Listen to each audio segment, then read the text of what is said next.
বিভিন্ন রকম নতুন খাবারের রেসিপি পেতে ইউটিউবে গিয়ে ডিলাইট ফুডিজ কিচেন চ্যানেলটিকে সাবস্ক্রাইব করো এবং তার পাশে থাকা বেল আইকনটিকে হিট করো, যাতে আমি কোনো নতুন ভিডিও আপলোড করলে তোমাদের কাছে তার নোটিফিকেশানটি পৌঁছে যাবে।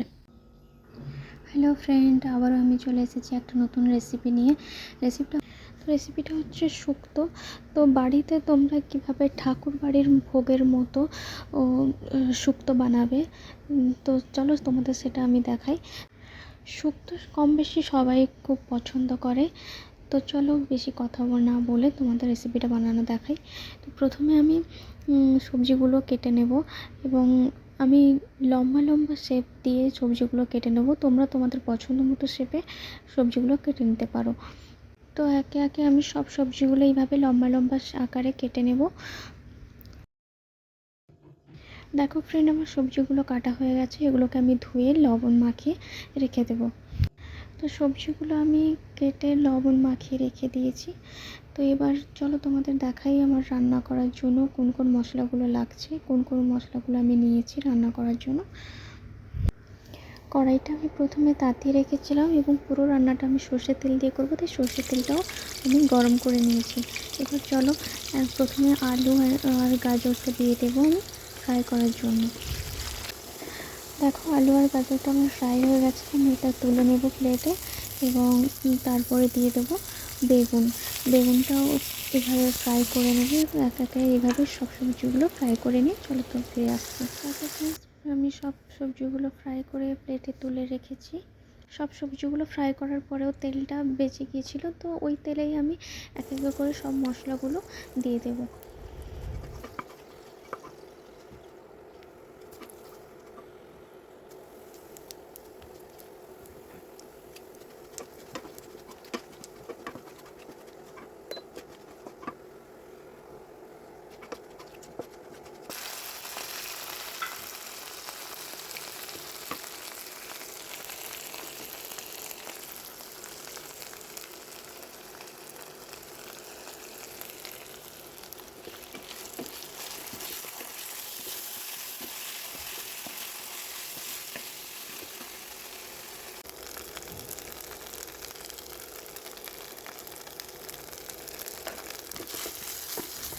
মশলাগুলো ফ্রাই করার পর বেগুন ছাড়া বাকি সবজিগুলো কড়াইতে আমি দিয়ে দেবো এবং হালকা একটু নেড়ে নেব যতক্ষণ না পর্যন্ত মশলা থেকে তেল ছাড়ছে। তো ততক্ষণ পর্যন্ত সবজিগুলো একটু নেড়ে নেব।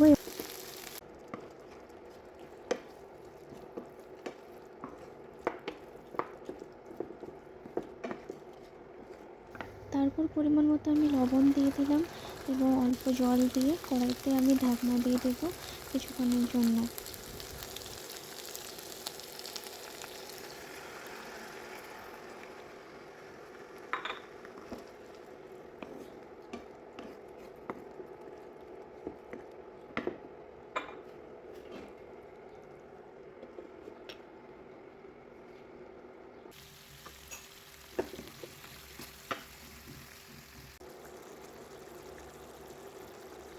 তারপর ঢাকনা খুলে আমি শেষে বেগুনটা দিয়ে দেবো এবং বেগুনটা দিয়ে দুধটা দিয়ে দেবো এবং দুধটা দেওয়ার পর একটু হালকা নেড়ে চেড়ে নেব। তোমরা স্বাদ মতো আমি চিনি দিয়েছি, তোমরা তোমাদের স্বাদ মতো চিনি দেবে। তোমরা যারা শুক্তোতে একটু মিষ্টি পছন্দ করো, যারা পছন্দ করো তারা চিনি দেবে, যারা পছন্দ করো না তারা চিনি নাও দিতে পারো।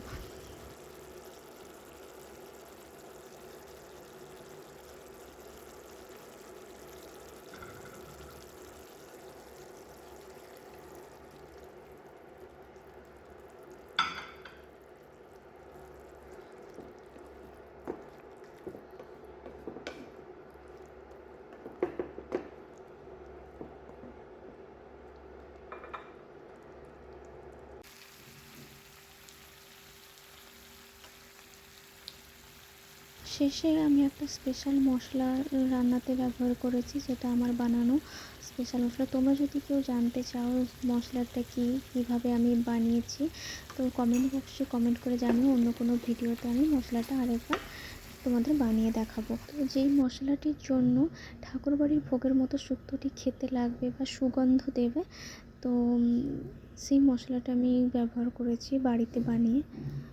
তো ফ্রেন্ডস, আমার শুক্তোটা রেডি হয়ে গেছে। এবার আমি এটাকে প্লেটে তুলে নেব।